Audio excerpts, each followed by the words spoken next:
Cuando llegué al velorio de Isabel, mi esposa de 35 años de matrimonio, 2 guardias de seguridad me bloquearon la entrada con órdenes específicas de mi propio hijo.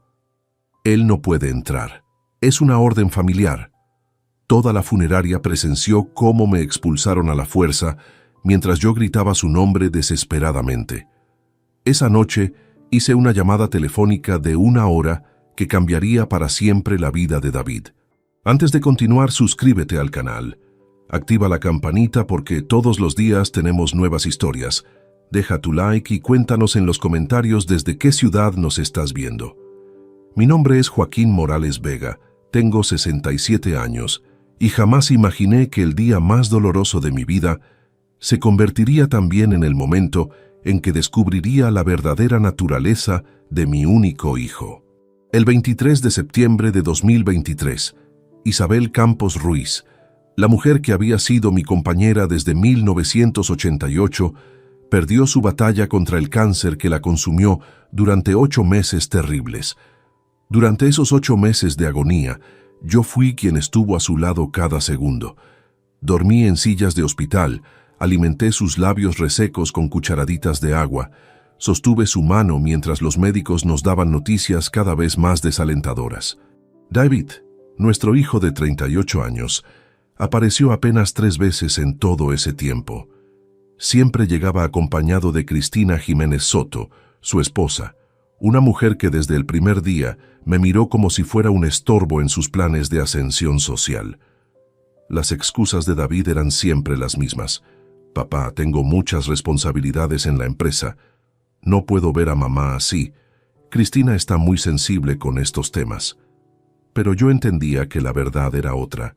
Mi hijo había construido una vida de lujos y comodidades gracias al cargo de director ejecutivo que le otorgué en mis 3 empresas de construcción, ganando 12.000 euros mensuales sin haber sudado verdaderamente ni un solo día de su vida.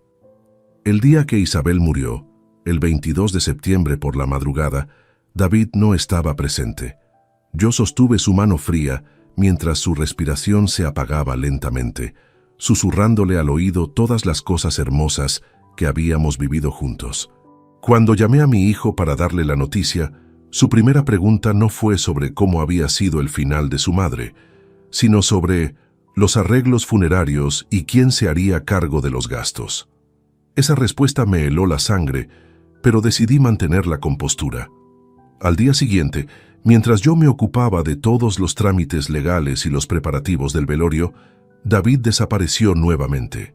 Cristina me informó por teléfono, con una frialdad que me sorprendió incluso viniendo de ella, que ellos se encargarían de coordinar los detalles de la ceremonia porque era importante que todo saliera perfecto. No sospeché nada extraño hasta que llegué a la funeraria San Miguel en el centro de Madrid a las 3 de la tarde del 23 de septiembre. Había elegido esa funeraria porque Isabel y yo habíamos asistido allí a varios velatorios de amigos queridos y ella siempre comentaba que le parecía un lugar digno y acogedor. Llevaba en mis manos un ramo de lirios blancos, sus flores favoritas, y en el pecho el dolor más profundo que había sentido en toda mi vida. Pero cuando me acerqué a la entrada principal, 2 hombres corpulentos vestidos con trajes negros me interceptaron. «Disculpe, señor, ¿podría identificarse?», me preguntó uno de ellos con voz profesional pero firme. «Soy Joaquín Morales, el esposo de Isabel Campos. Vengo al velorio de mi esposa», respondí extrañado por la presencia de seguridad en un lugar así. Los 2 hombres intercambiaron una mirada que no supe interpretar en ese momento, pero que ahora entiendo perfectamente. «Señor Morales, tenemos instrucciones específicas del señor David Morales. Él nos contrató para este evento y nos dio órdenes expresas de que usted no puede ingresar. Es una decisión familiar», me explicó el más alto de los 2 guardias. El mundo se detuvo a mi alrededor. Las palabras rebotaron en mi cabeza como ecos en una caverna vacía. «¿Cómo que no puedo ingresar? Es el velorio de mi esposa. Estuvimos casados 35 años», grité con una desesperación que jamás había sentido. «Lo sentimos mucho, señor, pero nuestras órdenes son claras», respondió el otro guardia, bloqueando físicamente mi paso hacia la puerta. La gente que entraba y salía de la funeraria comenzó a detenerse para presenciar la escena.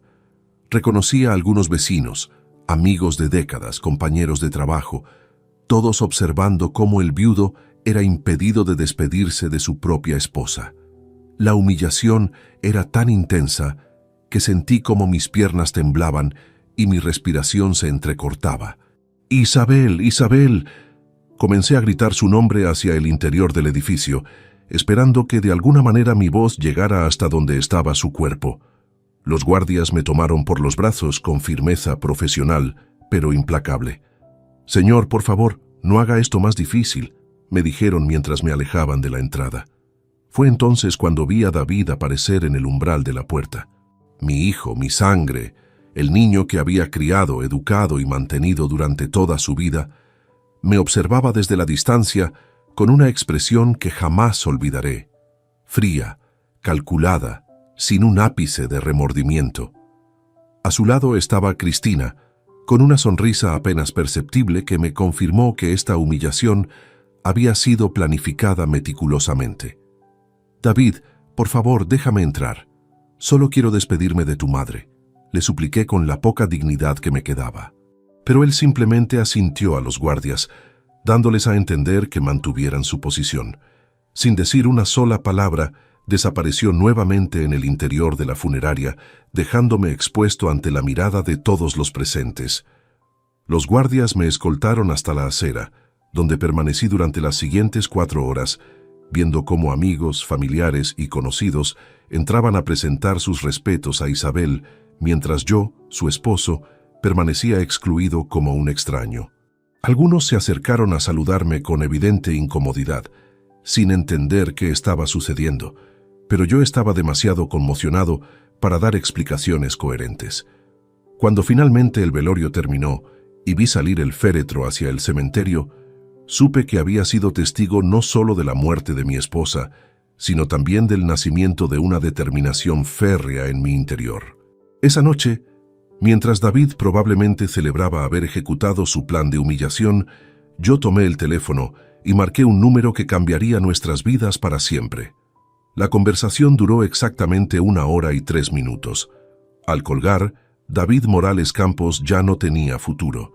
Mientras regresaba a casa esa noche del 23 de septiembre, mi mente comenzó a reconstruir los últimos años con una claridad dolorosa que antes había preferido ignorar.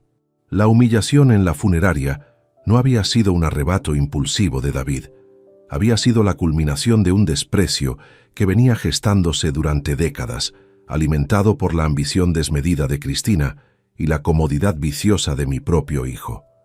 Recordé con precisión escalofriante el momento exacto en que todo comenzó a cambiar.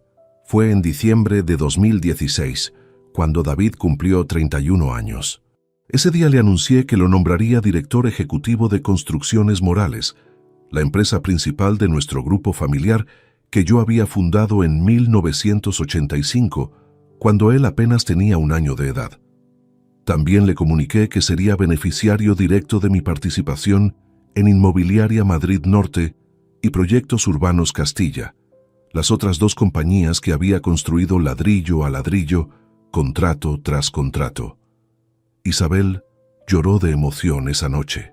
«Joaquín, nuestro hijo tendrá todo asegurado para el resto de su vida», me dijo mientras preparaba la cena de celebración. Yo creía estar haciendo lo correcto, garantizando el futuro de mi familia, honrando la tradición de padres que dejan un legado sólido a sus descendientes. Qué ingenuo fui al no reconocer las señales de alarma que ya estaban presentes. La primera manifestación evidente del cambio fue la actitud de David hacia el trabajo. Durante los primeros meses como director ejecutivo, llegaba a las oficinas después de las 11 de la mañana, delegaba absolutamente todas sus responsabilidades en los gerentes de área que yo había entrenado durante años y desaparecía regularmente para reuniones de negocios que consistían en comidas largas en restaurantes caros con Cristina. Roberto Silva Mendoza, nuestro contador de confianza desde hace 15 años, comenzó a mostrarme informes preocupantes sobre los gastos corporativos. David había aumentado exponencialmente los gastos de representación de la empresa, justificando comidas de 300 euros como inversiones en relaciones comerciales. Su sueldo mensual de 12.000 euros, que ya era generoso considerando su inexperiencia real, se complementaba con bonificaciones trimestrales que él mismo se había autorizado sin consultarme.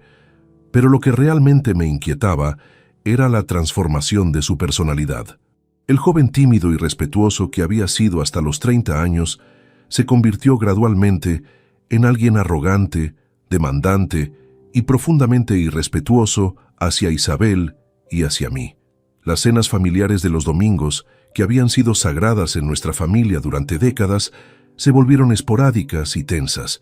David llegaba tarde, respondía con monosílabos a nuestras preguntas sobre su vida y pasaba la mayor parte del tiempo revisando su teléfono móvil. Cristina, por su parte, había comenzado a hacer comentarios cada vez más directos sobre nuestro estilo de vida modesto comparado con el potencial económico de las empresas. No entiendo por qué siguen viviendo en este apartamento tan pequeño cuando podrían comprarse una mansión en La Moraleja, decía con una sonrisa que no lograba ocultar su desprecio. David merece vivir según su posición social, no como un empleado más. Isabel siempre defendía a nuestro hijo con una lealtad ciega que ahora entiendo fue parte del problema. Joaquín, déjalo que se adapte a su nueva responsabilidad, me decía cuando yo expresaba mis preocupaciones. Es normal que un joven exitoso quiera disfrutar de los frutos de su trabajo. Pero David no trabajaba, simplemente cobraba un salario principesco por ocupar una oficina y firmar documentos que otros preparaban. La situación se deterioró dramáticamente cuando Isabel comenzó a enfermar a principios de 2023. Los primeros síntomas aparecieron en enero: fatiga constante, dolores abdominales persistentes, pérdida de apetito. Inicialmente pensamos que era estrés o algún problema digestivo menor, pero cuando los análisis de marzo revelaron la presencia de células cancerígenas en su páncreas, nuestro mundo se tambaleó. El oncólogo, el doctor Fernando Ruiz Navarro, fue brutalmente honesto durante la primera consulta. Señora Campos, su cáncer está en una etapa avanzada. Con tratamiento agresivo, podemos aspirar a controlar la enfermedad durante algunos meses, tal vez un año si tenemos suerte. Sin tratamiento le quedan entre 3 y 6 meses de vida. Isabel apretó mi mano con una fuerza sorprendente y me miró con esos ojos verdes que había amado durante casi 4 décadas. Lucharemos, Joaquín, juntos como siempre. Desde ese momento, mi vida se reorganizó completamente alrededor del cuidado de Isabel. Delegué la supervisión diaria de las empresas en mis gerentes de confianza, cancelé todos los proyectos no esenciales y me convertí en el cuidador de tiempo completo de mi esposa. Aprendí a administrar morfina, a preparar comidas blandas que pudiera tolerar su estómago debilitado, a interpretar cada gesto de dolor en su rostro para anticipar sus necesidades. David recibió la noticia del diagnóstico de su madre con una reacción que todavía me resulta incomprensible. En lugar de preguntar sobre el tratamiento, los pronósticos o cómo podía ayudar, su primera preocupación fue sobre cómo la enfermedad de Isabel afectaría la estabilidad operacional de las empresas. Papá, necesitamos mantener separados los asuntos personales de los profesionales, me dijo con una frialdad que me dejó helado. Durante los 8 meses siguientes, mientras yo vivía prácticamente en hospitales y clínicas, David continuó con su rutina de lujos y comodidades como si nada hubiera cambiado. Las 3 visitas que hizo a su madre enferma fueron protocolarias, breves y siempre acompañadas de Cristina, quien se comportaba como si estar en presencia de una persona con cáncer fuera una molestia personal. La segunda visita fue particularmente reveladora. Isabel había perdido ya 15 kilos. Su cabello había desaparecido completamente debido a la quimioterapia y apenas podía mantenerse despierta durante más de 2 horas seguidas. David llegó al hospital vestido con un traje de 2.000 euros, llevando en la muñeca un Rolex que no reconocí y que probablemente costaba más que el sueldo anual de una enfermera. «Mamá, te ves mejor», mintió descaradamente mientras se mantenía a una distancia prudencial de la cama. Isabel sonrió débilmente y extendió su mano temblorosa hacia él. Pero David fingió no notarlo, ocupado revisando mensajes en su teléfono. «Papá, necesito hablar contigo sobre algunos contratos urgentes», me dijo después de apenas 10 minutos, como si la habitación de hospital fuera una sala de juntas. Cristina, mientras tanto, se había quedado en el pasillo, alegando que los olores del hospital la mareaban. Cuando salí a buscarla para que al menos saludara a Isabel, la encontré hablando por teléfono sobre planes para un fin de semana en Marbella. «Sí, amor, ya reservé el hotel de 5 estrellas. David necesita relajarse después de tanto estrés laboral», decía sin el menor rastro de vergüenza. La tercera y última visita ocurrió 2 semanas antes de que Isabel muriera, cuando ya era evidente que el final se acercaba rápidamente. Los médicos habían suspendido el tratamiento activo y habían comenzado los cuidados paliativos. Isabel dormía la mayor parte del día, despertando ocasionalmente para susurrar mi nombre o pedir agua. David llegó esa tarde con una actitud extrañamente urgente. En lugar de acercarse a la cama de su madre, me pidió que saliéramos al pasillo para una conversación privada e importante. «Papá, creo que es momento de que hablemos sobre el futuro», comenzó con una seriedad que no le había visto en años. «Mamá ya no va a recuperarse y necesitamos prepararnos para lo que viene después». Lo que siguió fue la conversación más desgarradora que había tenido en mi vida. David me explicó, con una meticulosidad que demostraba preparación previa, que había estado analizando la estructura patrimonial familiar con abogados especializados. Había identificado oportunidades de optimización fiscal que requerían reestructuraciones societarias inmediatas para maximizar la herencia y minimizar las cargas tributarias. En palabras simples, mi hijo había estado preparando la distribución de nuestros bienes mientras su madre agonizaba en una cama de hospital a pocos metros de distancia. Había calculado el valor de las 3 empresas, nuestros ahorros, las propiedades, incluso el seguro de vida de Isabel, y había desarrollado un plan detallado para modernizar la administración familiar bajo su liderazgo exclusivo. Esa noche, cuando regresé a casa después de pasar el día entero en el hospital, me senté en el salón que Isabel había decorado con tanto amor y comprendí finalmente la magnitud de mi error. Al entregar a David una posición de poder sin que hubiera demostrado merecerla, había creado un monstruo de ambición y egoísmo. Al protegerlo de las consecuencias de sus actos durante décadas, había permitido que desarrollara una mentalidad de privilegio que lo había deshumanizado completamente. Pero esa noche del 23 de septiembre, después de la humillación más profunda de mi vida, decidí que había llegado el momento de corregir 38 años de errores paternales. La llamada telefónica que haría cambiaría todo para siempre. Eran las 11:47 de la noche cuando marqué el número de Miguel Ortega Delgado. Mi abogado de confianza durante los últimos 22 años respondió al tercer timbre, a pesar de lo avanzado de la hora. «Joaquín, lamento mucho lo de Isabel. Recibí tu mensaje esta mañana, pero no quise molestarte en un momento tan doloroso», dijo con esa voz grave que siempre me había transmitido seguridad en los momentos más complicados. «Miguel, necesito que esta conversación quede entre nosotros y que actúes con absoluta urgencia», le respondí con una determinación que sorprendió incluso a mí mismo.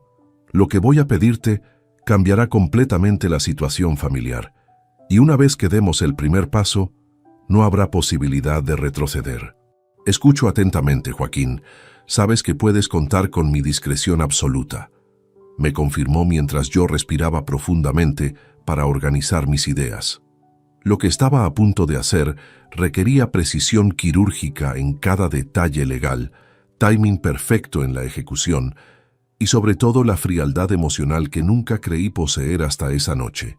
«Quiero que revises inmediatamente todos los contratos laborales de David en las 3 empresas», comencé explicándole mientras caminaba por mi apartamento vacío.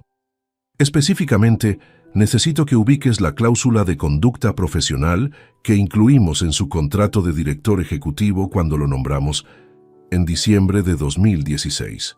Esa cláusula establece que comportamientos que dañen la reputación corporativa o familiar constituyen causa justificada para terminación inmediata del vínculo laboral. Miguel conocía perfectamente esa cláusula, porque había sido él quien la redactó siguiendo mis instrucciones específicas.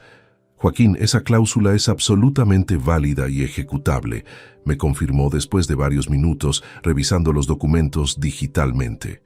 ¿Qué situación específica constituiría la violación contractual? Le narré detalladamente los eventos del velorio, describiendo cómo David había contratado seguridad privada para impedirme participar en la ceremonia fúnebre de mi propia esposa, exponiendo a nuestra familia a una humillación pública que había sido presenciada por decenas de personas vinculadas profesionalmente con nuestras empresas. Esta situación constituye definitivamente una violación grave de la cláusula de conducta profesional, dictaminó Miguel con la autoridad de sus 30 años de experiencia en derecho corporativo. Procederemos inmediatamente con la terminación del contrato laboral por causa justificada, lo cual significa que David perderá todos los beneficios asociados: salario, bonificaciones, vehículo corporativo, seguro médico privado, apartamento de la empresa y cualquier derecho a indemnización. Pero mi plan era mucho más amplio que una simple despedida laboral. Miguel, quiero que contactes inmediatamente a Roberto Silva Mendoza y le solicites un informe completo de todos los gastos corporativos autorizados por David durante los últimos 3 años. Continué explicándole mientras tomaba notas detalladas. La investigación que Miguel y Roberto realizaron esa misma madrugada reveló cifras que superaron mis peores expectativas. Durante los últimos 3 años, David había dilapidado más de 200.000 euros en gastos injustificables, comidas semanales de 500 euros en restaurantes de lujo, viajes a destinos turísticos facturados como conferencias empresariales, bonificaciones trimestrales que se había otorgado sin autorización y compras personales cargadas a las cuentas corporativas.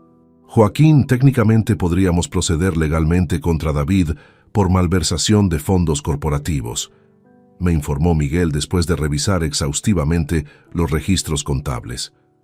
Las evidencias son abrumadoras y los montos superan los umbrales que constituyen delito financiero. Sin embargo, yo no buscaba destruir a David a través del sistema judicial. Mi objetivo era enseñarle las consecuencias reales mediante la pérdida inmediata de todos los privilegios que nunca había merecido.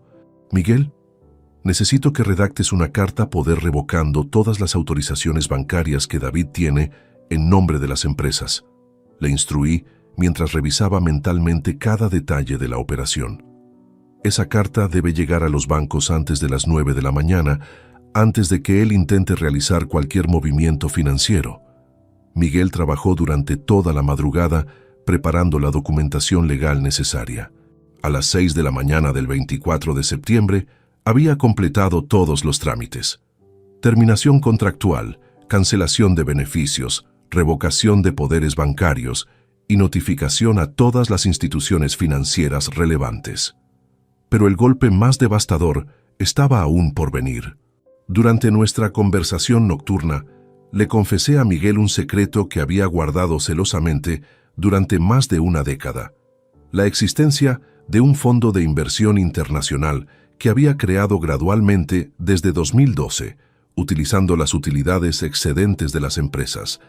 Miguel, ese fondo suma actualmente 2.400.000 euros, le revelé mientras sentía cómo las palabras liberaban una carga emocional enorme. David jamás supo de su existencia, porque siempre creyó que los únicos activos familiares eran las empresas operativas y nuestros ahorros domésticos. Vivió creyendo que su futuro dependía exclusivamente de su posición laboral, sin saber que Isabel y yo habíamos acumulado una fortuna paralela completamente independiente. La creación de este fondo había sido una decisión estratégica que tomé cuando comencé a notar los primeros signos de irresponsabilidad financiera en David. Cada trimestre, transfería discretamente entre 50 y 100.000 euros de las utilidades empresariales hacia inversiones diversificadas en mercados europeos, asiáticos y norteamericanos. Con la muerte de Isabel, yo me convierto en el único beneficiario de ese fondo, le expliqué a Miguel mientras revisábamos las implicaciones legales. David perdió para siempre cualquier posibilidad de acceder a esos recursos, y lo más importante es que ni siquiera sabe que existen. Miguel comprendió inmediatamente las dimensiones de mi estrategia. Joaquín, has ejecutado una maniobra perfecta. Me felicitó con admiración genuina. David perderá simultáneamente su fuente de ingresos, sus beneficios corporativos, su acceso a recursos financieros, y descubrirá que su futuro económico era una ilusión construida sobre privilegios que podían revocarse en cualquier momento. La conversación terminó a las 12:50 de la madrugada, después de haber establecido un plan de acción que se ejecutaría automáticamente durante las siguientes 24 horas. Al amanecer del 24 de septiembre, David despertó siendo todavía el director ejecutivo privilegiado de 3 empresas prósperas. Antes del mediodía, se convertiría en un desempleado sin recursos, sin beneficios y sin futuro asegurado. La venganza de un padre había comenzado. A las 8 de la mañana del 24 de septiembre, mientras yo desayunaba café solo en la cocina que Isabel había llenado de vida durante décadas, mi teléfono móvil comenzó a sonar insistentemente. Era Andrés Vázquez Moreno, el gerente general de Construcciones Morales, quien llevaba conmigo 15 años y conocía mejor que nadie el funcionamiento interno de nuestras operaciones. Don Joaquín, disculpe que lo moleste tan temprano, pero necesito confirmar algunas instrucciones que recibí esta madrugada, me dijo con evidente confusión. El abogado Miguel Ortega me envió documentos oficiales indicando cambios inmediatos en la estructura directiva. ¿Confirma usted que David ya no forma parte del equipo ejecutivo de ninguna de las 3 empresas? Andrés, esas instrucciones son completamente correctas y deben ejecutarse inmediatamente. Le respondí con la firmeza que había caracterizado mis decisiones empresariales durante casi 4 décadas. David Morales Campos ha sido separado de todos sus cargos por violación grave de las cláusulas contractuales de conducta profesional. A partir de este momento, carece de cualquier autoridad, acceso o representación en nombre de nuestras compañías. Lo que Andrés no sabía era que yo había pasado la madrugada investigando exhaustivamente los verdaderos planes que David había desarrollado durante los últimos meses.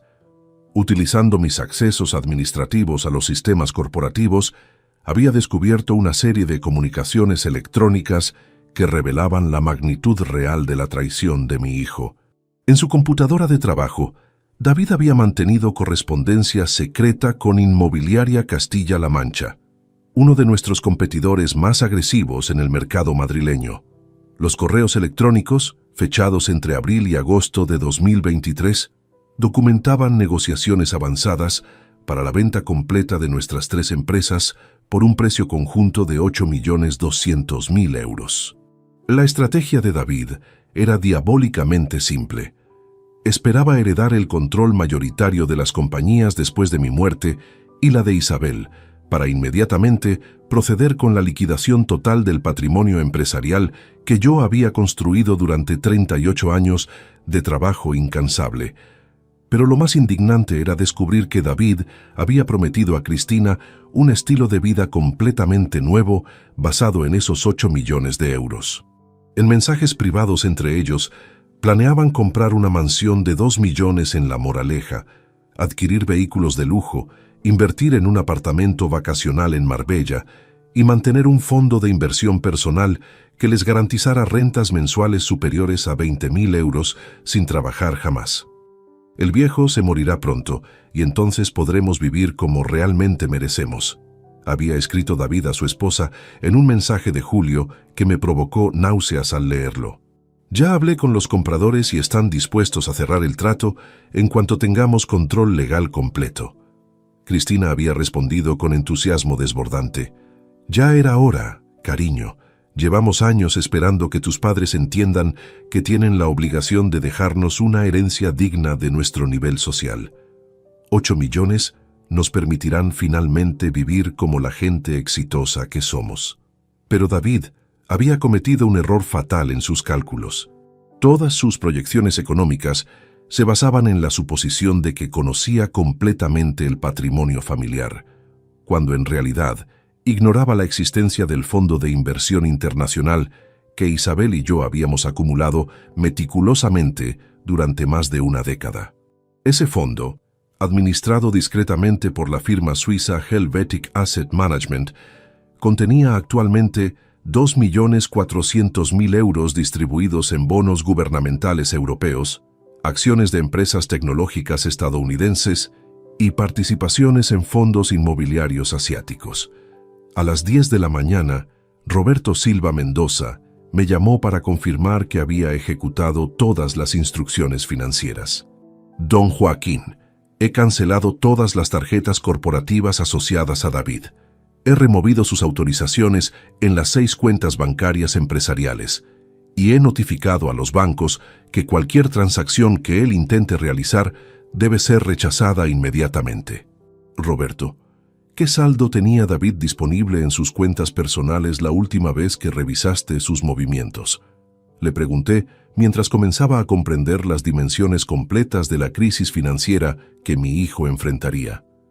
La respuesta me sorprendió. Don Joaquín, David mantenía menos de 3.000 euros en sus cuentas personales. Todo su estilo de vida dependía completamente de los recursos corporativos. Esa revelación me confirmó que David había vivido durante años en una burbuja financiera completamente artificial.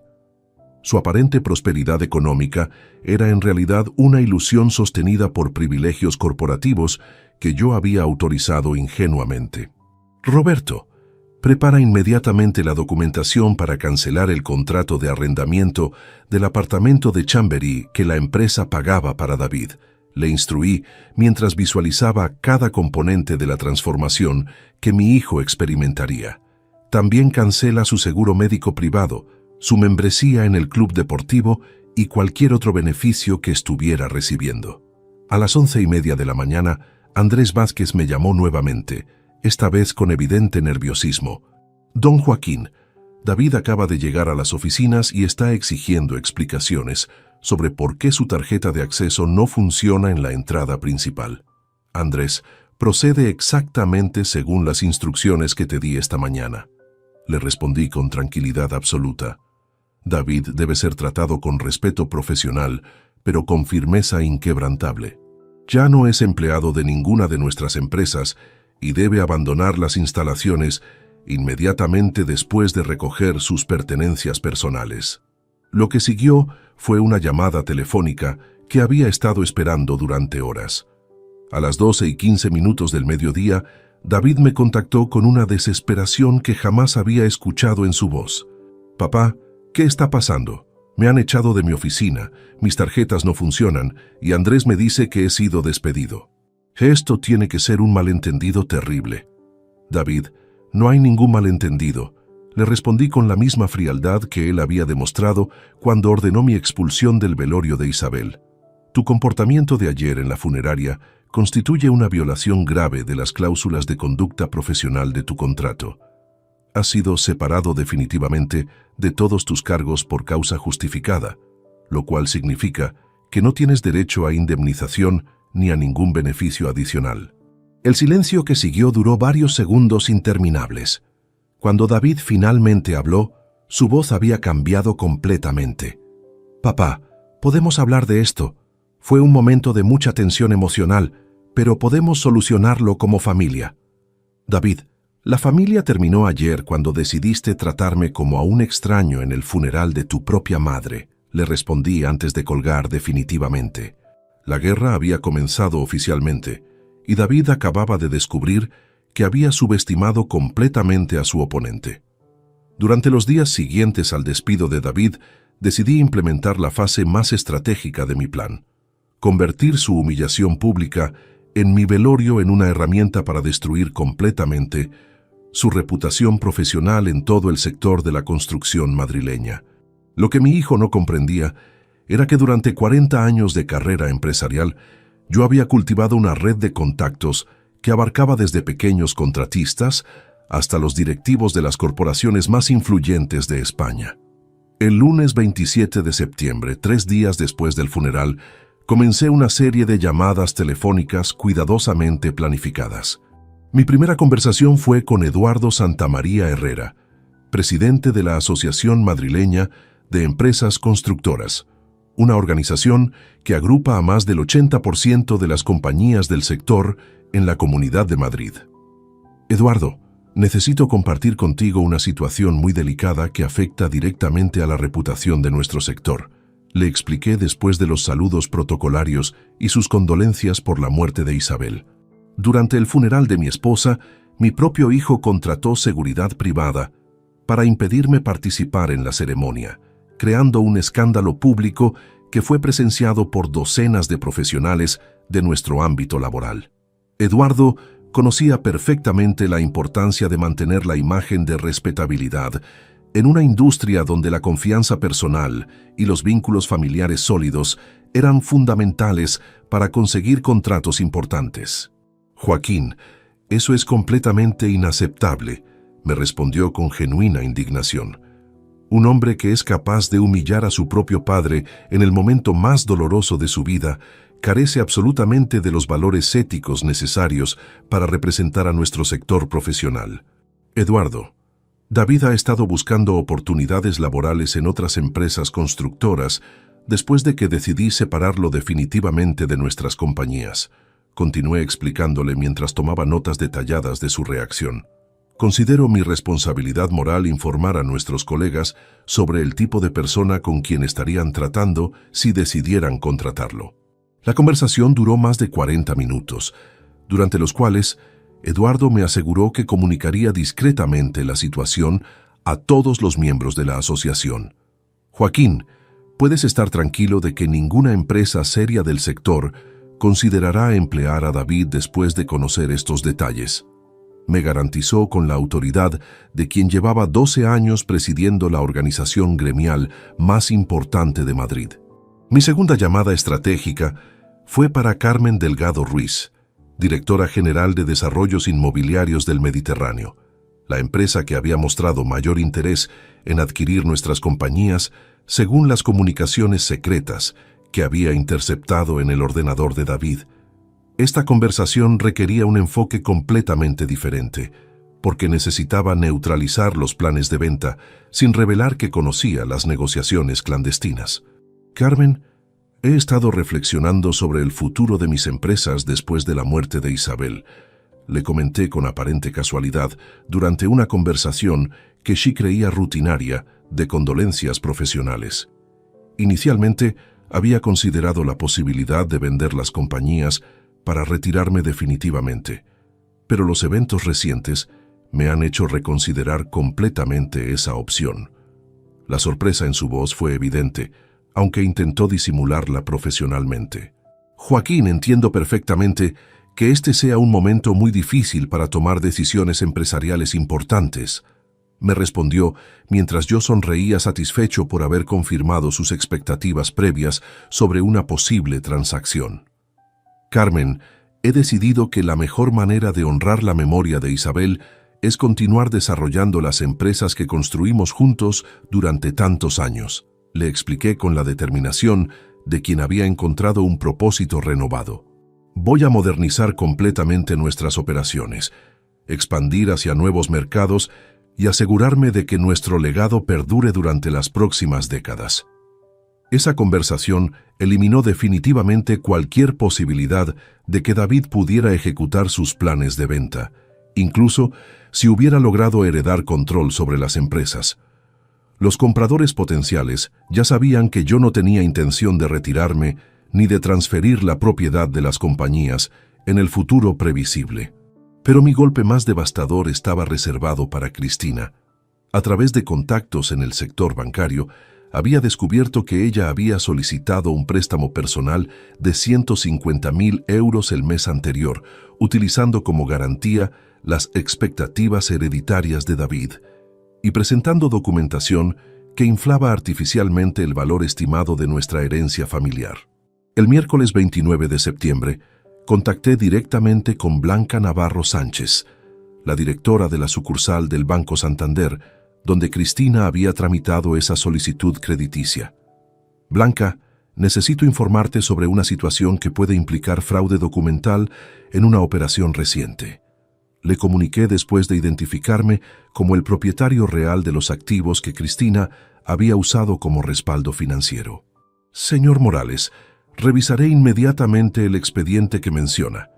Me respondió con la seriedad que caracteriza a los ejecutivos bancarios cuando detectan posibles irregularidades.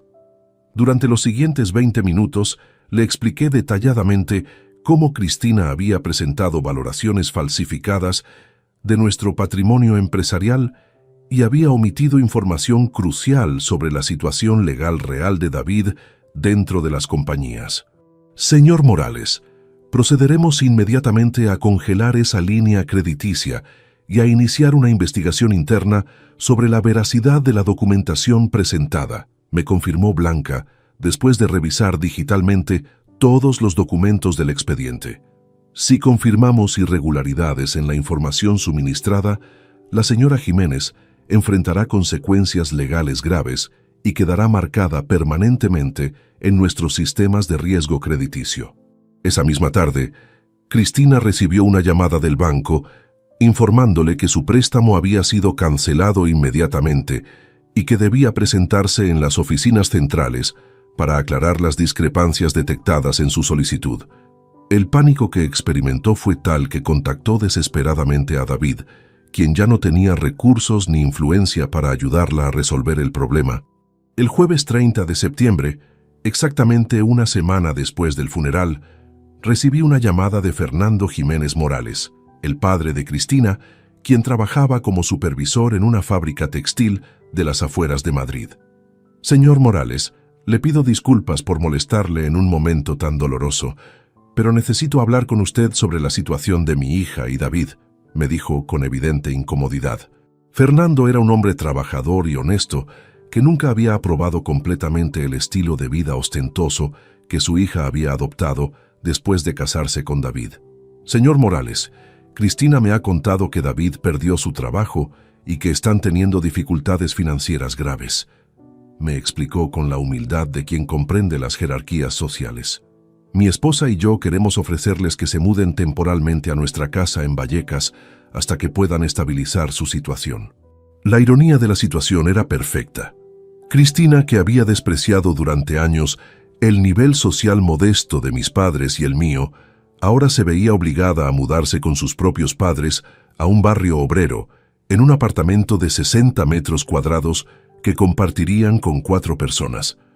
El contraste con el apartamento de 120 metros cuadrados en Chamberí que la empresa había pagado para ellos era humillante y definitivo.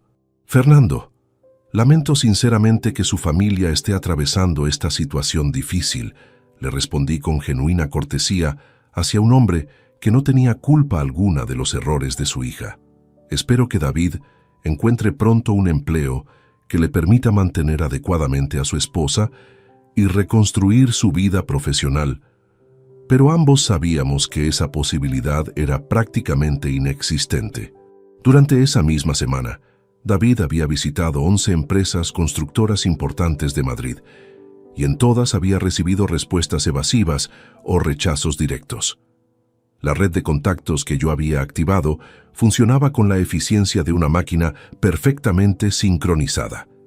El viernes 1 de octubre, 8 días después del funeral, David hizo su último intento desesperado de reconciliación. Apareció sin aviso en el apartamento donde yo había vivido con Isabel durante 23 años, tocando insistentemente el timbre hasta que decidí atender la puerta. Su apariencia había cambiado dramáticamente. Llevaba la misma ropa de 3 días atrás. Había perdido peso visiblemente, y sus ojos mostraban una desesperación que jamás había visto en él.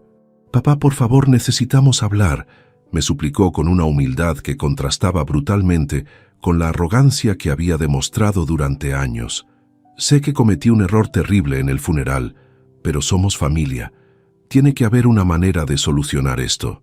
«David, el tiempo para las conversaciones familiares terminó cuando decidiste convertir el funeral de tu madre en una demostración pública de desprecio hacia mí», le respondí manteniendo la puerta entreabierta, sin invitarlo a entrar. «Las consecuencias de tus decisiones apenas están comenzando. Papá, no tengo trabajo, no tengo dinero, Cristina está desesperada y sus padres nos han dicho que solo podemos quedarnos en su casa durante 2 meses. Me explicó con lágrimas genuinas corriendo por sus mejillas. Te prometo que si me das otra oportunidad trabajaré más duro que nunca y te demostraré que puedo cambiar. Durante unos segundos sentí una punzada de compasión paternal hacia el hombre desesperado que tenía frente a mí.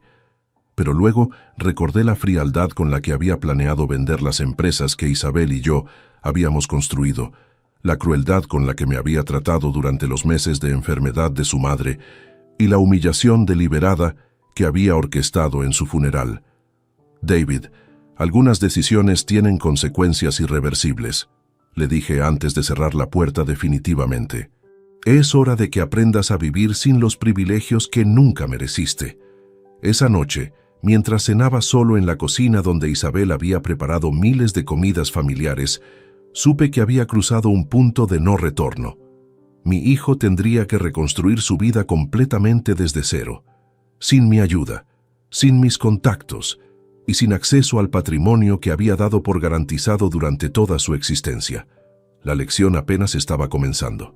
Durante las primeras 2 semanas de octubre de 2023, establecí un sistema de monitoreo discreto para observar cómo David y Cristina se adaptaban a su nueva realidad. A través de Luis Hernández Castro, un investigador privado que había utilizado en el pasado para verificar antecedentes de empleados potenciales, pude documentar cada aspecto de la caída social y económica que ambos experimentaron. El informe de Luis del 5 de octubre reveló detalles que superaron mis expectativas más optimistas. David y Cristina se habían mudado efectivamente al apartamento de los padres de ella en Vallecas, un barrio trabajador ubicado a más de 1 hora en transporte público del centro de Madrid, donde habían vivido anteriormente. El contraste era devastador. De 120 metros cuadrados de lujo en Chamberí, a compartir 60 metros cuadrados con 4 adultos en un edificio de protección oficial construido en los años 80. Don Joaquín, la señora Cristina ha tenido varios episodios de crisis nerviosas durante la primera semana, me informó Luis con la precisión profesional que caracterizaba sus investigaciones. Los vecinos han reportado discusiones constantes entre ella y David, principalmente sobre la imposibilidad de mantener el nivel de vida al que estaban acostumbrados. Aparentemente, ella responsabiliza completamente a David por la pérdida de sus privilegios sociales y económicos. La información más reveladora concernía a los intentos desesperados de David por conseguir empleo en el sector construcción. Durante esas 2 semanas, había visitado 23 empresas diferentes, desde grandes corporaciones hasta pequeñas contratas familiares. En todas había recibido respuestas idénticas. Actualmente no tenemos posiciones disponibles, o le contactaremos si surge algo apropiado para su perfil. Luis había logrado grabar discretamente una de estas entrevistas laborales, donde David había intentado presentarse ante Construcciones Ramírez como un ejecutivo experimentado con amplia trayectoria en gestión empresarial. El propietario, Manuel Ramírez Vega, le había respondido con una franqueza brutal. Señor Morales, su reputación en el sector está completamente destruida. Todo el mundo sabe lo que le hizo a su padre en el funeral de su madre. Ninguna empresa seria va a contratar a alguien capaz de esa crueldad familiar. Pero mi satisfacción mayor llegó cuando Luis me informó sobre la reacción de Cristina ante la realidad de vivir con una familia trabajadora normal. Don Joaquín, la señora ha expresado abiertamente su disgusto por tener que compartir baño con sus suegros, comer comida casera preparada por la madre de David y utilizar transporte público para desplazarse. Me detalló mientras yo sonreía, recordando sus comentarios despectivos sobre nuestro estilo de vida modesto. El 15 de octubre recibí una llamada inesperada de María José Jiménez Morales, la madre de Cristina, una mujer de 58 años que trabajaba como cajera en un supermercado local. Su voz reflejaba una mezcla de vergüenza y desesperación que me conmovió genuinamente, porque reconocía en ella la dignidad de las personas trabajadoras honradas. Señor Morales, Sé que no tengo derecho a molestarle después de todo lo que ha pasado, pero necesito pedirle un favor personal, me dijo con la humildad de quien comprende que está solicitando algo que no merece. Mi hija Cristina está destruyendo la paz de nuestro hogar. Llora constantemente, se niega a buscar trabajo y trata a mi esposo y a mí como si fuéramos sirvientes. No podemos mantener esta situación mucho más tiempo. María José me explicó que Cristina había rechazado sistemáticamente todas las ofertas de empleo que le habían conseguido. Cajera en una tienda de ropa, recepcionista en una clínica dental, vendedora en una perfumería. Su respuesta era siempre la misma. Yo no estoy preparada para trabajos de clase baja. David tiene que solucionar esto y conseguirme la vida que merezco. Señor Morales, mi hija siempre fue caprichosa, pero estos años de vida lujosa la han convertido en una persona irreconocible, continuó María José, con una tristeza maternal que me recordó dolorosamente mis propias reflexiones sobre David. Está convencida de que usted va a perdonar a David eventualmente y que todo volverá a ser como antes. No entiende que las acciones tienen consecuencias definitivas. María José, lamento profundamente que su familia esté atravesando esta situación. Le respondí con sinceridad genuina, pero no puedo ofrecer ninguna esperanza de reconciliación. David tomó decisiones que han roto irreparablemente nuestros vínculos familiares. Cristina tendrá que adaptarse a una realidad donde no existe la posibilidad de recuperar los privilegios que perdió. Esa conversación me confirmó que mi estrategia había funcionado perfectamente. Cristina, la verdadera instigadora intelectual detrás de la ambición desmedida de David, estaba experimentando un colapso psicológico completo al enfrentar la imposibilidad de mantener su estatus social artificial. El 20 de octubre, Luis me proporcionó el informe más satisfactorio de todos. David había conseguido finalmente un empleo como vendedor de materiales de construcción en Almacenes Martínez, una empresa mediana especializada en suministros para obras pequeñas y reformas domésticas. Su salario mensual sería de 1.200 euros, exactamente 10 veces menos que los 12.000 euros que había estado ganando como director ejecutivo de nuestras empresas. Don Joaquín, el primer día de trabajo de David fue traumático, me relató Luis con evidente diversión profesional. Llegó usando uno de sus trajes de 2.000 euros, pero el supervisor le explicó que debía usar ropa de trabajo normal, porque pasaría la mayor parte del tiempo en el almacén, cargando materiales y atendiendo a albañiles y contratistas pequeños. La ironía era perfecta. David, que durante años había evitado cualquier trabajo físico real, ahora se veía obligado a cargar sacos de cemento, mover tablones de madera y tratar deferentemente con los mismos profesionales que antes consideraba socialmente inferiores. Su jefe inmediato era Tomás Ruiz Serrano, un hombre de 45 años que había comenzado como peón de albañil y había ascendido por mérito propio hasta convertirse en supervisor de ventas. El señor Tomás no mostró ninguna consideración especial hacia David por su apellido o su formación universitaria, continuó Luis documentando cada detalle humillante. Le asignó las tareas más básicas: inventario de materiales, limpieza del almacén y atención telefónica a clientes que solicitan presupuestos para obras menores. David debe ganarse el respeto de sus compañeros día a día, igual que cualquier empleado nuevo sin experiencia práctica. Pero el golpe más devastador para el orgullo de David llegó cuando Luis me informó sobre su primer encuentro laboral con antiguos contactos profesionales. Don Joaquín, ayer David atendió a un cliente que resultó ser José Antonio Serrano, el gerente de construcciones Valle Norte, me relató con satisfacción evidente. El señor Serrano reconoció inmediatamente a David y le preguntó con sorpresa qué estaba haciendo trabajando en un almacén de materiales. La respuesta de David había sido patética. Intentó explicar que estaba explorando diferentes aspectos del negocio de la construcción desde perspectivas operativas y que su trabajo en Almacenes Martínez era una experiencia temporal de enriquecimiento profesional. José Antonio había sonreído con condescendencia y le había encargado la entrega de 5 sacos de yeso para una obra menor, tratándolo exactamente como lo que ahora era: un empleado subalterno de una empresa de suministros. El 25 de octubre, exactamente un mes después del funeral de Isabel, recibí una llamada desesperada de Cristina.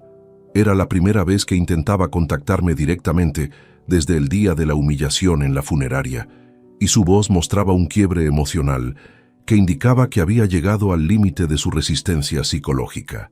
«Señor Morales, por favor, necesito suplicarle que reconsidere su posición con respecto a David», comenzó con una humildad fingida que no lograba ocultar su desesperación subyacente. «Entiendo que David cometió un error terrible, pero el castigo que está recibiendo es desproporcionado. Estamos viviendo en condiciones indignas para personas de nuestro nivel educativo y social». «Cristina, el nivel educativo no otorga automáticamente privilegios económicos, y el nivel social se construye mediante acciones dignas, no mediante la explotación de vínculos familiares», le respondí con la serenidad de quien ha encontrado paz en sus decisiones. «Señor Morales, David está trabajando 12 horas diarias cargando materiales de construcción por 1.200 euros al mes», continuó quejándose, como si esa situación fuera una injusticia cósmica. «Yo no puedo vivir así. Mis padres me han dado un ultimátum. O consigo trabajo inmediatamente, o tengo que buscar otro lugar donde vivir. No es justo que pague las consecuencias de los errores de David. Cristina, durante años disfrutaste de privilegios económicos que nunca ganaste mediante trabajo propio», le expliqué con claridad cristalina. «Ahora tienes la oportunidad de desarrollar independencia económica y personal mediante tu propio esfuerzo. Muchas personas considerarían esa situación una oportunidad de crecimiento, no una tragedia». La conversación terminó cuando Cristina comenzó a llorar incontrolablemente y colgó el teléfono. Esa noche, Luis me confirmó que había tenido una crisis nerviosa y que sus padres habían llamado a urgencias médicas para que la atendieran en su domicilio. El colapso de Cristina marcaba el final de la segunda fase de mi plan. David había perdido su empleo, su estatus social, su estabilidad económica, y ahora también estaba perdiendo a la mujer que había sido su cómplice principal en todos los planes de explotación familiar. La justicia estaba funcionando exactamente como había planeado.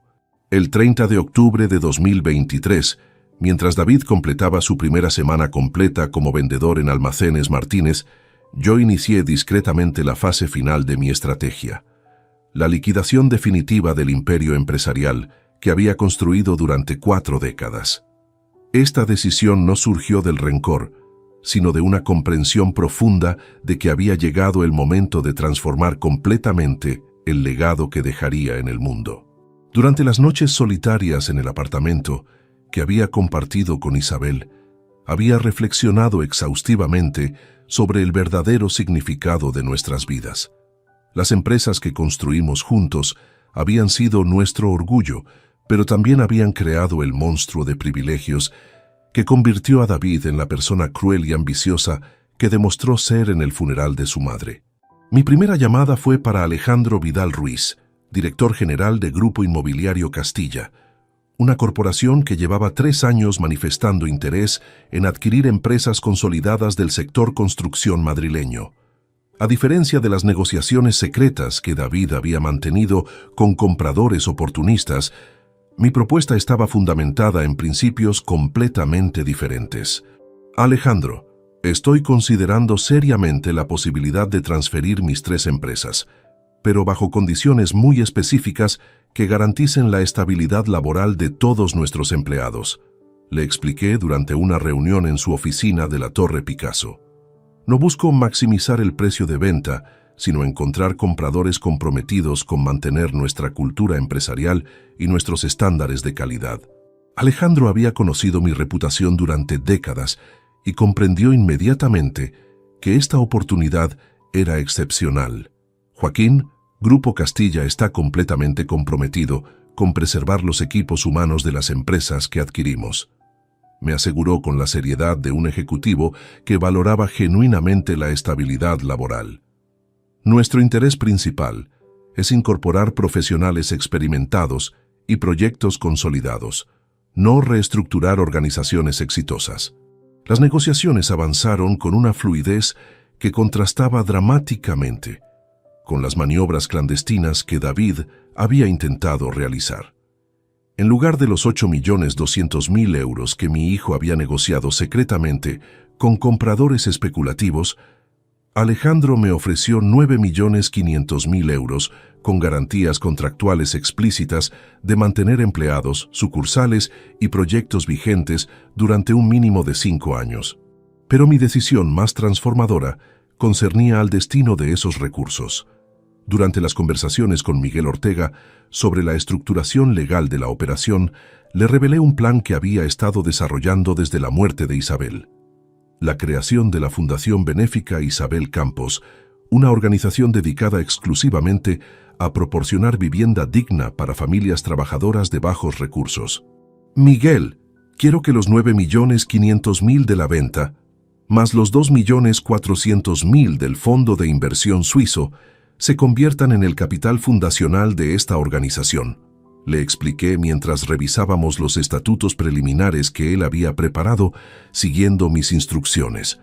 La fundación construirá conjuntos habitacionales de calidad para familias que no pueden acceder a vivienda propia a través del mercado inmobiliario tradicional. La ironía de esta decisión era perfecta.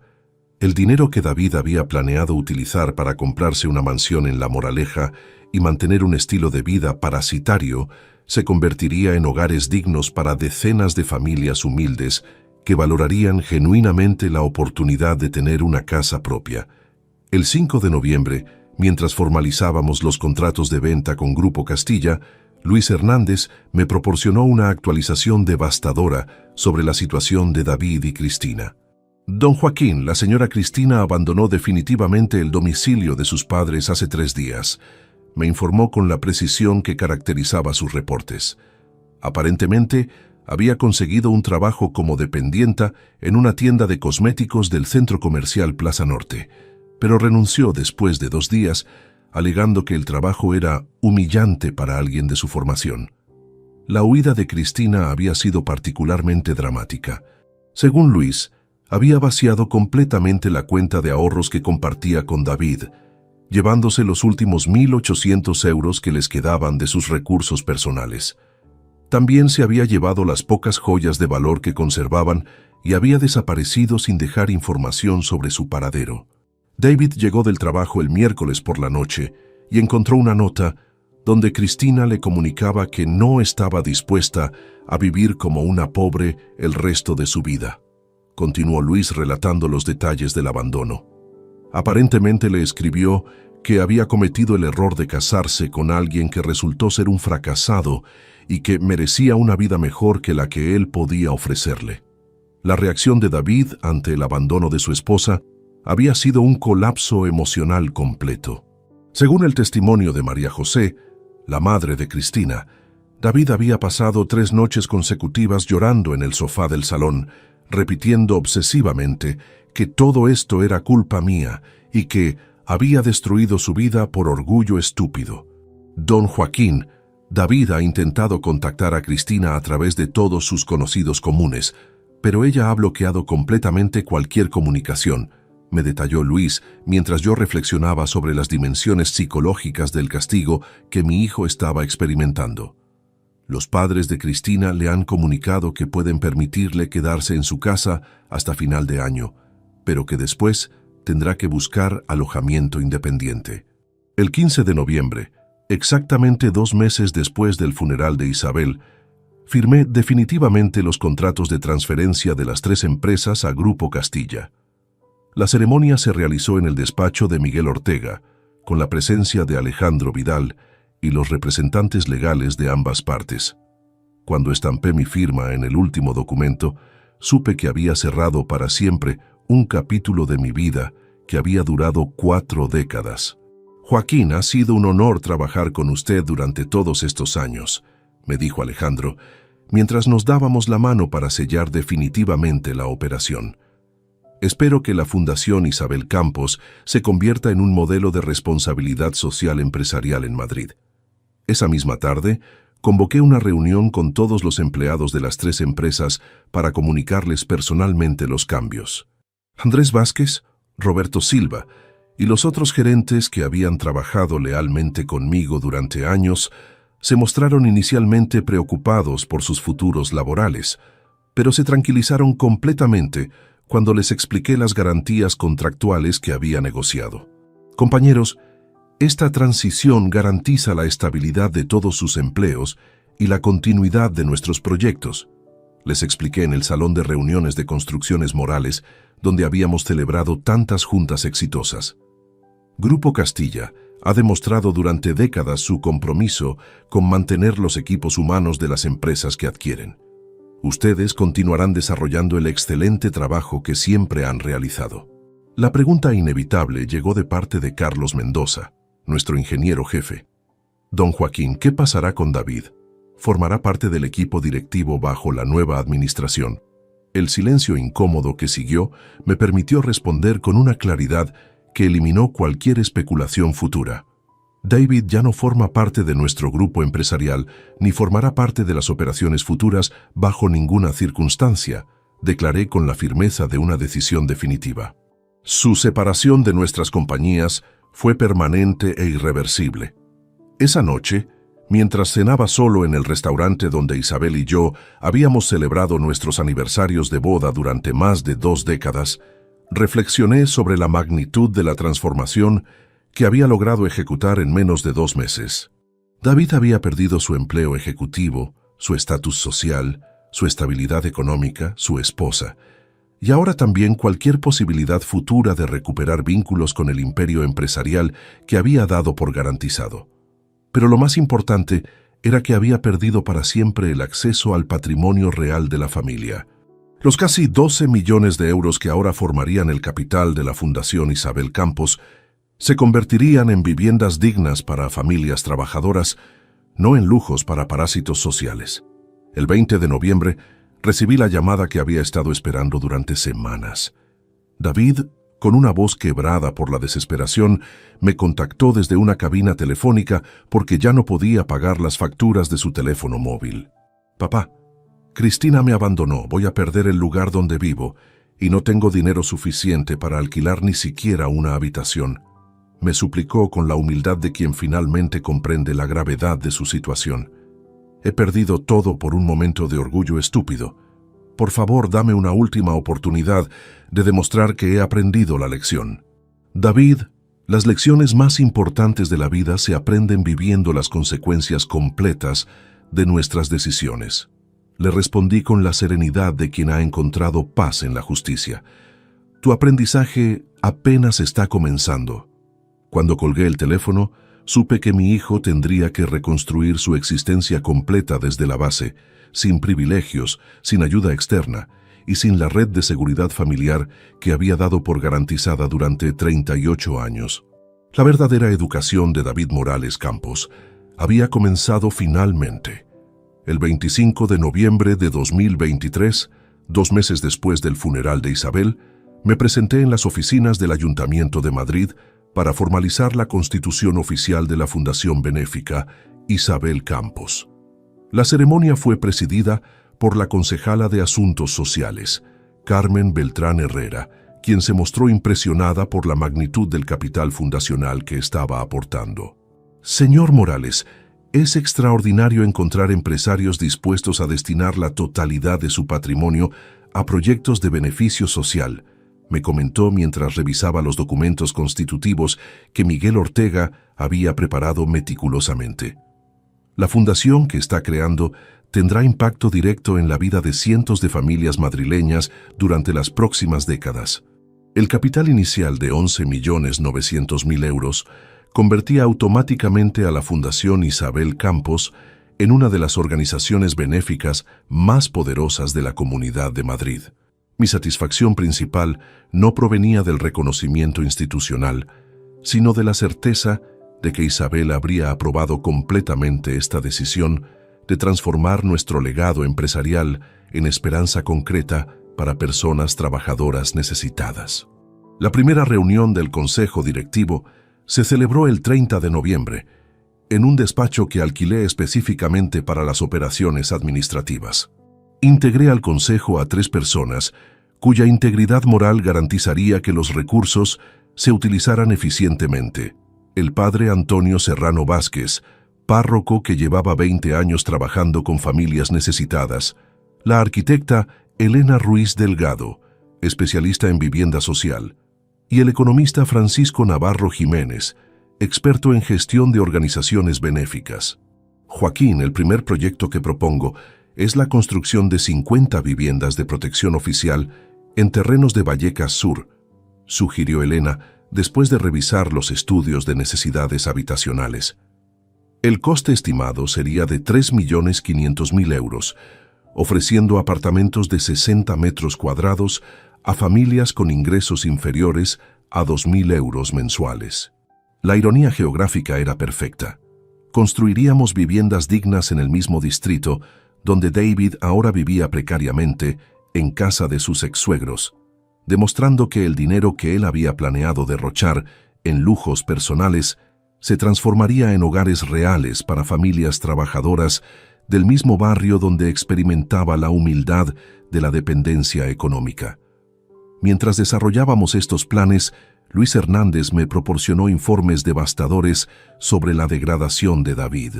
Su reporte del 2 de diciembre reveló que mi hijo había sido obligado a mudarse del apartamento de sus ex-suegros debido a tensiones familiares insoportables. Don Joaquín, David consiguió alquilar una habitación en un piso compartido de Carabanchel por 350 euros mensuales, me informó Luis. Comparte el apartamento con 4 personas más: un inmigrante rumano que trabaja en construcción, 2 estudiantes universitarios y una mujer divorciada que trabaja limpiando oficinas nocturnas. El contraste con su vida anterior era devastador. David dormía en una habitación de 8 metros cuadrados, compartía cocina y baño con desconocidos, lavaba su ropa a mano y compraba exclusivamente alimentos básicos en supermercados de descuento. Don Joaquín, David ha perdido más de 12 kilos desde septiembre, continuó Luis documentando la transformación física. Su apariencia ha cambiado dramáticamente. Lleva la misma ropa durante días consecutivos, camina como alguien derrotado y evita el contacto visual con personas que podrían reconocerlo. Lo más revelador era la información sobre su desempeño laboral en Almacenes Martínez. Tomás Ruiz, su supervisor, había expresado dudas sobre la capacidad de David para adaptarse al trabajo físico. El muchacho se esfuerza, pero está claro que nunca había trabajado realmente, había comentado Tomás. Se cansa rápidamente cargando materiales, se confunde con precios, y algunos clientes se quejan de que parece perdido con preguntas técnicas básicas. El 15 de diciembre, mientras supervisaba la selección de terrenos para nuestro primer proyecto habitacional, recibí una llamada inesperada de Fernando Jiménez, el padre de Cristina. Su voz mostraba vergüenza y preocupación genuina. Señor Morales, David vino anoche a nuestra casa para traernos una carta que Cristina le había enviado desde Barcelona, me dijo con honestidad. La carta revelaba que Cristina había encontrado trabajo como azafata de eventos y había iniciado una relación con el gerente de esa compañía, un hombre divorciado con recursos económicos considerables. Mi hija le escribió a David que había encontrado finalmente a alguien que podía ofrecerle la vida que merecía y que no regresaría jamás a Madrid, me explicó Fernando con tristeza. David se quedó llorando en nuestra cocina durante 2 horas. Repetía que había perdido todo por un momento de orgullo estúpido. Fernando, lamento que Cristina haya tomado esa decisión, pero David tendrá que aprender a reconstruir su vida independientemente. Le respondí con comprensión hacia un padre sin culpa de los errores de su hija. El 20 de diciembre, Luis me proporcionó el reporte más devastador. David había sido despedido de Almacenes Martínez debido a rendimiento insatisfactorio e incidentes problemáticos con clientes. Don Joaquín, el incidente final ocurrió cuando David intentó vender materiales caros a un cliente que necesitaba opciones económicas, me detalló Luis. El cliente, un albañil autónomo, se quejó porque David había insistido en productos premium cuando había pedido específicamente materiales básicos para una reforma pequeña. Tomás Ruiz había explicado con claridad. David no comprende a nuestros clientes porque nunca ha vivido con limitaciones económicas reales. Eso demuestra desconexión completa con la realidad de la gente trabajadora. El despido ocurrió el 18 de diciembre, dejando a David sin ingresos días antes de Navidad. Su situación económica era desesperante. 350 euros de alquiler mensual, gastos básicos y ninguna perspectiva laboral en un sector donde su reputación estaba destruida. El 21 de diciembre, David hizo su último intento desesperado. Apareció sin aviso en mi apartamento, tocando el timbre insistentemente durante más de 20 minutos. Encontré a un hombre irreconocible, delgado, mal vestido, con barba de varios días y expresión de desesperación absoluta. «Papá, me van a echar de la habitación porque no puedo pagar el alquiler de enero», me suplicó con lágrimas genuinas. «No tengo trabajo, no tengo dinero, no tengo a nadie en el mundo». «David, ser mi hijo era un privilegio que perdiste cuando decidiste humillarme en el funeral de tu madre», le respondí manteniendo la puerta entreabierta. «Las consecuencias incluyen aprender a sobrevivir sin la protección familiar que diste por garantizada». «Papá, por favor, solo necesito ayuda pequeña para empezar de nuevo», insistió con desesperación. «Te prometo que trabajaré en cualquier cosa, que nunca más cometeré errores como ese». «David, algunas lecciones solo se aprenden experimentando completamente sus consecuencias», le expliqué antes de cerrar definitivamente la puerta. Esa noche supe que mi hijo pasaría su primera Navidad en la pobreza real, sin familia, sin recursos y sin esperanza de rescate externo. La justicia había alcanzado su expresión más completa. El 8 de enero de 2024, 4 meses después del funeral de Isabel, me dirigí personalmente al solar de Vallecas Sur, donde iniciaríamos la construcción del primer conjunto habitacional de la Fundación Isabel Campos. Acompañado por Elena Ruiz y el padre Antonio, recorrimos los 6.000 metros cuadrados que se transformarían en 50 hogares dignos para familias trabajadoras. «Joaquín, el proyecto está diseñado para maximizar tanto la funcionalidad como la dignidad de las viviendas», me explicó Elena, señalando diferentes sectores del terreno. «Cada apartamento tendrá 60 metros cuadrados distribuidos en 2 dormitorios, salón cocina, baño completo y terraza pequeña. También incluiremos parque infantil, zona deportiva básica y salón comunitario». La ironía de la ubicación no pasó desapercibida. Construíamos viviendas de calidad en el mismo barrio donde David luchaba para sobrevivir con recursos mínimos. Según Luis Hernández, mi hijo había perdido la habitación alquilada en Carabanchel porque no pudo pagar enero, y ahora dormía en un albergue municipal para personas sin hogar. «Padre Antonio, me gustaría que supervisara personalmente el proceso de selección de familias beneficiarias», le solicité. «Su experiencia de 2 décadas trabajando con familias necesitadas garantizará que las viviendas lleguen realmente a quienes más las necesitan». El padre Antonio había preparado una lista preliminar de 45 familias que cumplían todos los criterios: ingresos inferiores a 1.800 euros mensuales, situación laboral estable durante al menos 2 años y ausencia de vivienda propia. Entre las preseleccionadas había casos conmovedores. María Carmen Vega, enfermera auxiliar viuda con 2 hijos, que pagaba 700 euros por un apartamento deteriorado de 40 metros cuadrados. José Luis Hernández, mecánico que vivía con su esposa embarazada en casa de sus padres. Patricia Moreno, profesora divorciada que compartía piso con otras 3 mujeres. Estas personas trabajan honradamente todos los días, pero el mercado inmobiliario madrileño ha hecho imposible que accedan a vivienda digna, continuó el padre Antonio, mientras yo reflexionaba sobre el contraste entre estas familias esforzadas y la vida parasitaria que David había llevado durante años. El 15 de enero, mientras supervisaba trámites municipales para licencias de construcción, recibí una llamada de Amparo Jiménez, hermana menor de Cristina, quien trabajaba como administrativa en una gestoría de Móstoles. Su voz mostraba turbación evidente. «Señor Morales, David vino a buscarme al trabajo porque sabía que salgo tarde y no habría otras personas presentes», me dijo con cautela. Amparo relató un encuentro perturbador. David había esperado 2 horas con apariencia descuidada de alguien que había perdido control de su situación personal. David me suplicó que intercediera ante usted, continuó con incomodidad. Me dijo que llevaba 3 semanas durmiendo en albergues municipales y que no conseguía trabajo porque su reputación está completamente destruida. Pero lo más revelador había sido la confesión completa sobre los planes secretos desarrollados con Cristina. David me contó todo, cómo habían planeado vender las empresas familiares después de heredarlas, cómo Cristina lo había presionado constantemente para conseguir más dinero, y cómo habían calculado que podrían vivir lujosamente sin trabajar gracias al patrimonio que usted había construido. Amparo, agradezco que me informe, pero la situación de David no va a cambiar, le respondí con firmeza definitiva.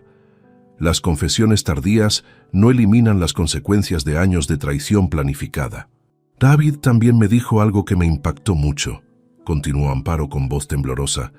Me confesó que durante los meses de enfermedad de doña Isabel, él y mi hermana llegaron a decir entre ellos que ojalá se muriera pronto para poder empezar su nueva vida. Cuando me lo contó, estaba llorando y repetía que nunca había imaginado lo terrible que sonaba hasta que la perdió realmente. Esa revelación confirmó la magnitud de la degradación moral que David había alcanzado. Haber deseado activamente la muerte de Isabel para acelerar planes económicos trascendía cualquier posibilidad de comprensión paternal.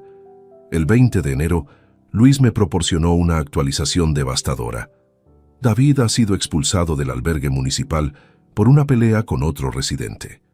Aparentemente le habían robado los pocos efectos personales que conservaba y reaccionó violentamente.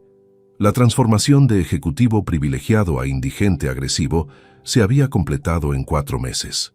David está durmiendo literalmente en la calle, en el Parque del Retiro durante noches templadas y en estaciones de metro cuando hace frío extremo, continuó Luis. Su aspecto físico es irreconocible, ha perdido más de 20 kilos, lleva la misma ropa durante semanas y presenta signos evidentes de desnutrición. Más inquietante era que David había desarrollado comportamientos erráticos indicando posible colapso psicológico. Varios testigos lo han visto hablando solo en parques públicos, discutiendo en voz alta con personas imaginarias y mostrando signos de confusión mental, me detalló Luis con preocupación. La transición de una vida completamente protegida a indigencia absoluta en tan poco tiempo puede provocar trastornos psicológicos graves. El 25 de enero, mientras revisaba contratos con la empresa constructora que ejecutaría nuestro proyecto, reflexioné sobre la distancia moral abismal entre el destino del patrimonio familiar y la situación de quien había esperado heredarlo. Los recursos que David había planeado derrochar en lujos se estaban convirtiendo en cimientos reales para 50 familias trabajadoras. La construcción del conjunto habitacional Isabel Campos I comenzó oficialmente el 30 de enero, con ceremonia simbólica donde el padre Antonio bendijo los terrenos y Elena explicó a las familias beneficiarias los detalles del proyecto.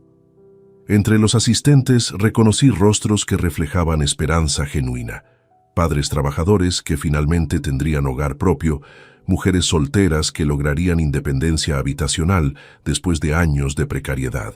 Joaquín, esta fundación transformará realmente la vida de estas familias, me comentó el padre Antonio, observando cómo los obreros iniciaban trabajos de cimentación.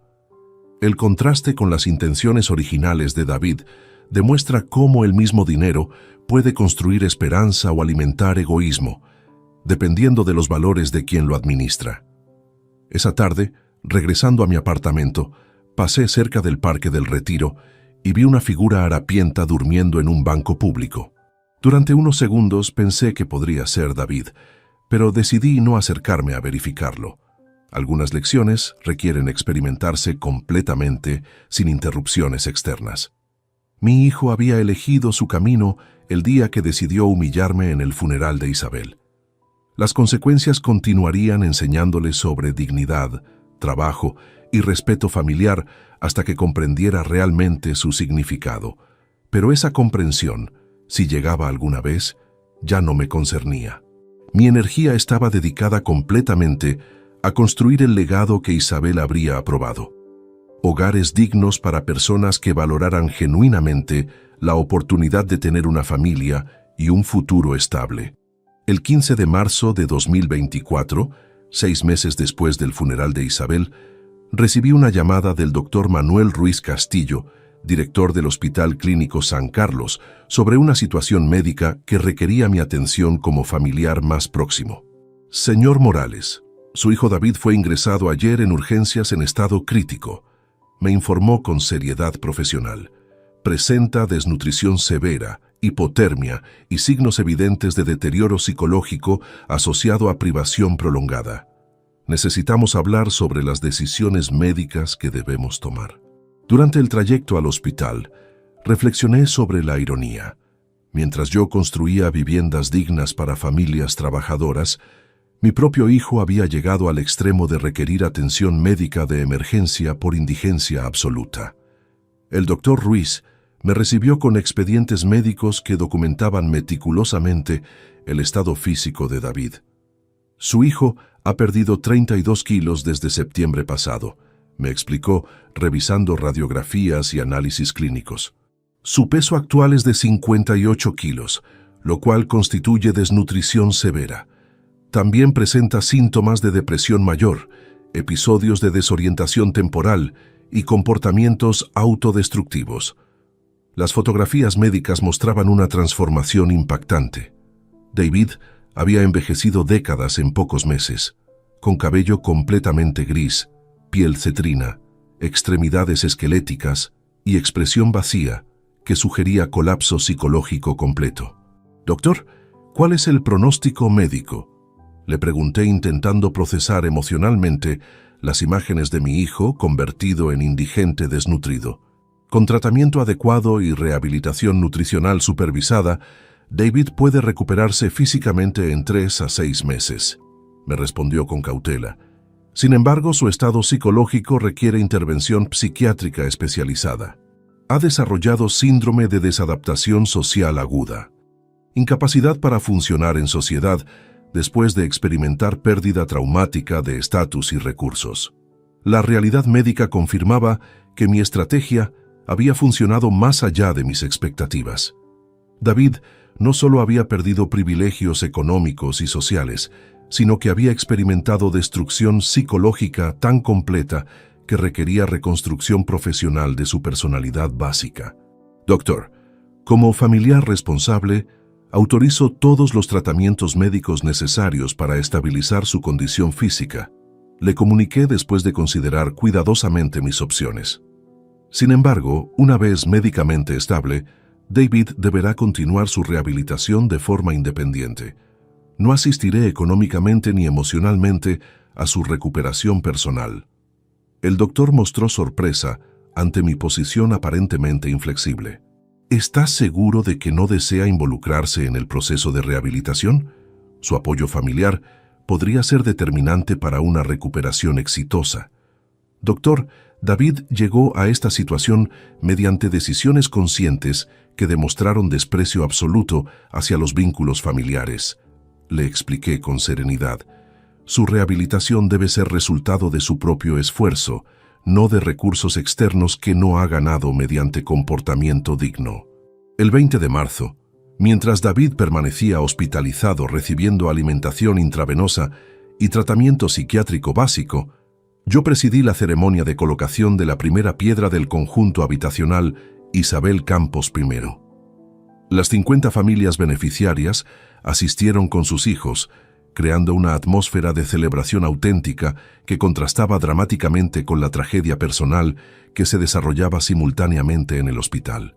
Joaquín, este proyecto representa esperanza concreta para personas que trabajan honradamente, pero no pueden acceder a vivienda digna por limitaciones económicas, me comentó Elena Ruiz, observando cómo los niños jugaban alrededor de la maquinaria de construcción.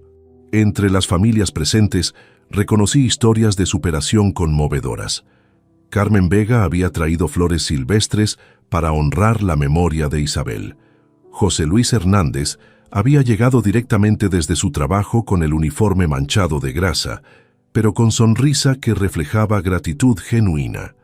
Patricia Moreno sostenía de la mano a su hija mientras le explicaba que pronto tendrían una casa solo para nosotras. Padre Antonio, estas familias comprenden el valor real de tener un hogar porque han luchado por conseguirlo mediante trabajo honrado, le comenté mientras bendecía simbólicamente los cimientos. Su gratitud auténtica contrasta completamente con la mentalidad parasitaria de quienes esperan heredar privilegios sin ganárselos. El 25 de marzo recibí la llamada esperada. El doctor Ruiz me informó que David había sido dado de alta médica después de estabilizar su condición física básica, pero había rechazado continuar el tratamiento psiquiátrico recomendado y había abandonado el hospital contra consejo médico. David preguntó específicamente si usted había autorizado apoyo económico para su rehabilitación social, me informó el doctor con preocupación. Cuando le confirmé que había rechazado involucrarse en su recuperación personal, tuvo una crisis emocional severa y decidió marcharse inmediatamente. Luis Hernández me contactó para informarme que David había sido visto nuevamente en las calles del centro de Madrid, pero ahora con apariencia y comportamiento que sugerían deterioro psicológico irreversible. David está hablando constantemente consigo mismo, gritando ocasionalmente el nombre de su madre y mostrando agresividad hacia personas que intentan ayudarlo. El 1 de abril, exactamente 6 meses y una semana después del funeral de Isabel, tomé la decisión final que cerraría definitivamente cualquier posibilidad de reconciliación futura. Contacté a Miguel Ortega para modificar mi testamento, eliminando completamente cualquier referencia a David como heredero potencial. Miguel, quiero que quede establecido legalmente que David Morales Campos no tiene derecho a reclamar herencia alguna de mi patrimonio personal. Le instruí firmando documentos notariales que garantizarían la continuidad perpetua de la fundación. La modificación testamentaria incluía una cláusula explicativa. Mi hijo David demostró desprecio absoluto hacia los vínculos familiares al humillarme públicamente en el funeral de su madre, planificar secretamente la liquidación del patrimonio familiar y tratar con crueldad a Isabel durante su enfermedad terminal. Estas acciones trascienden la posibilidad del perdón y justifican su exclusión permanente de cualquier beneficio patrimonial. El 10 de abril, supervisando la instalación de las primeras estructuras metálicas del conjunto habitacional, reflexioné sobre la transformación completa lograda en menos de 7 meses.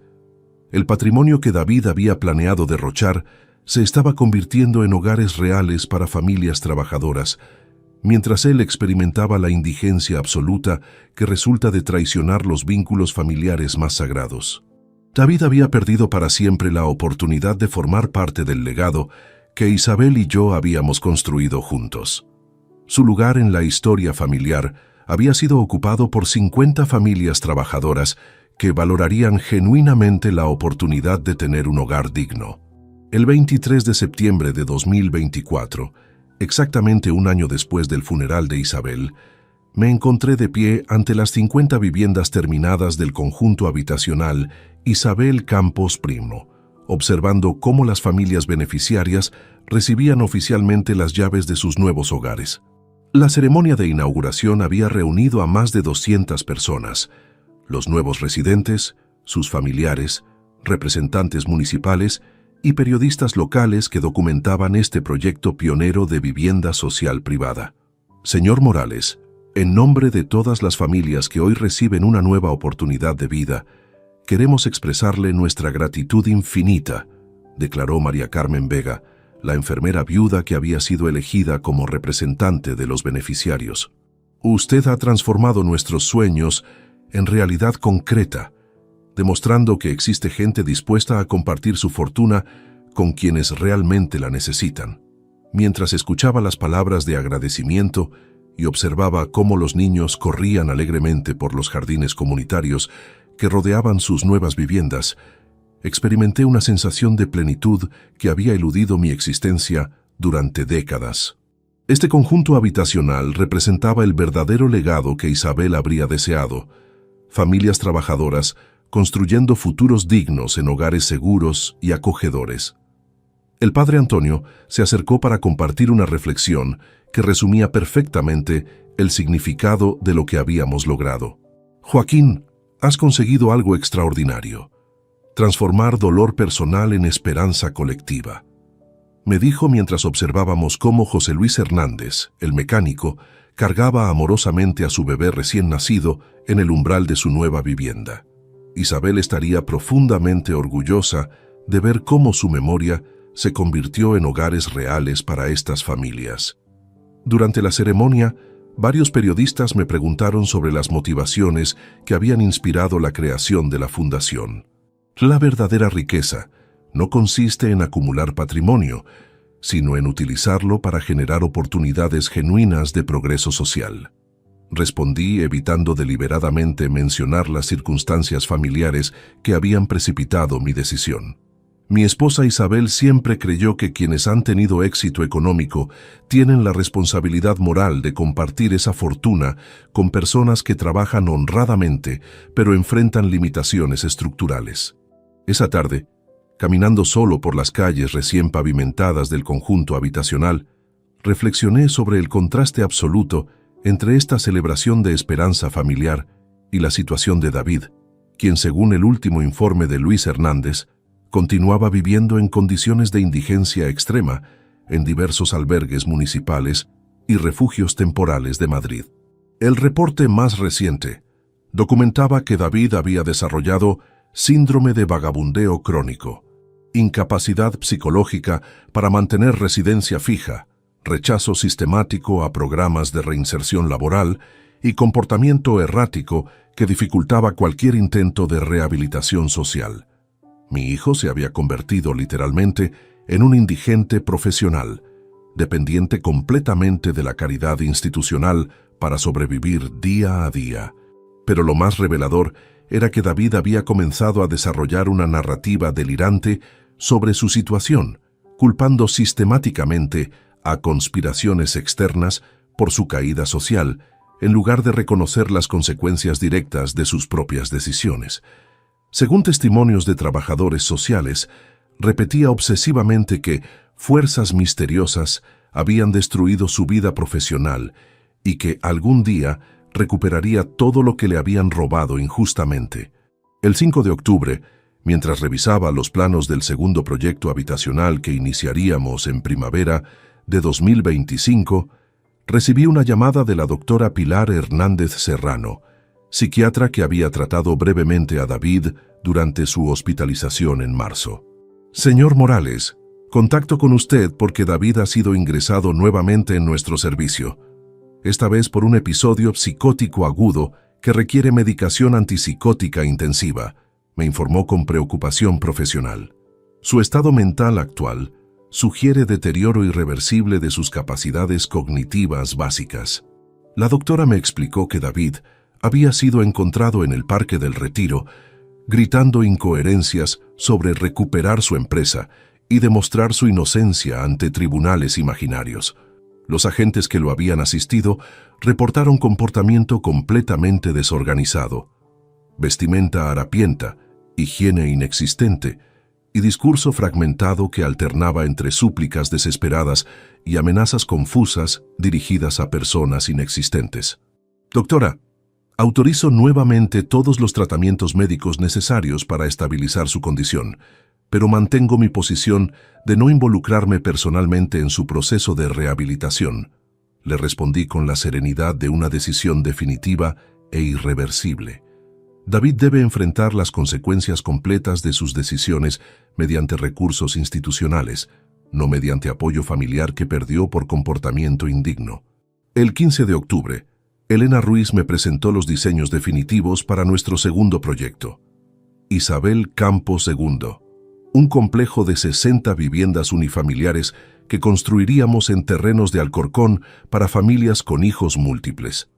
El presupuesto estimado de 4.200.000 euros se financiaría completamente con las rentas del capital remanente de la fundación. Joaquín, este segundo proyecto beneficiará específicamente a familias numerosas que enfrentan discriminación sistemática en el mercado de alquileres privados, me explicó Elena, revisando planos que mostraban viviendas de 80 metros cuadrados con 3 dormitorios, jardines individuales y espacios comunitarios diseñados para actividades infantiles.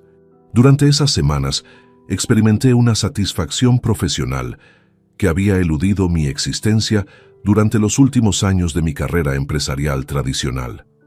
Construir viviendas para familias agradecidas proporcionaba un sentido de propósito que trascendía completamente la acumulación de riqueza personal que había caracterizado mis décadas anteriores.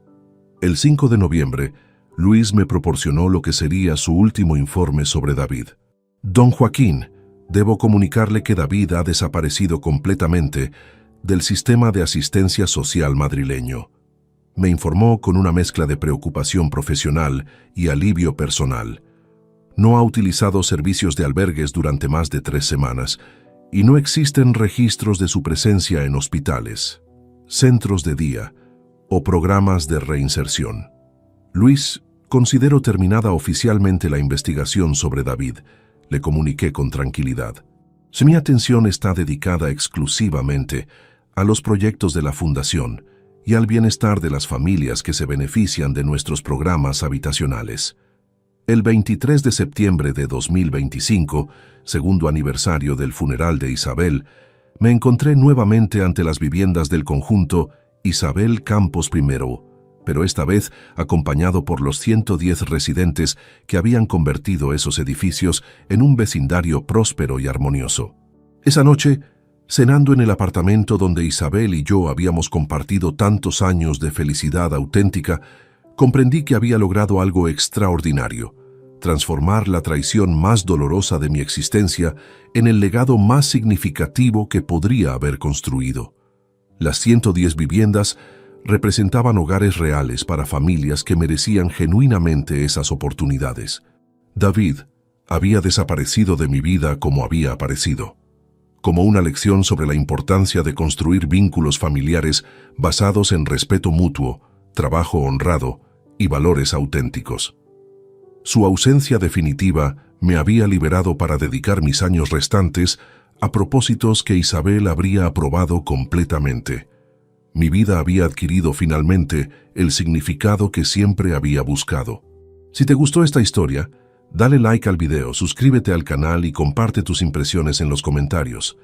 Para escuchar la próxima historia, haz clic en la caja de la izquierda. Gracias por vernos.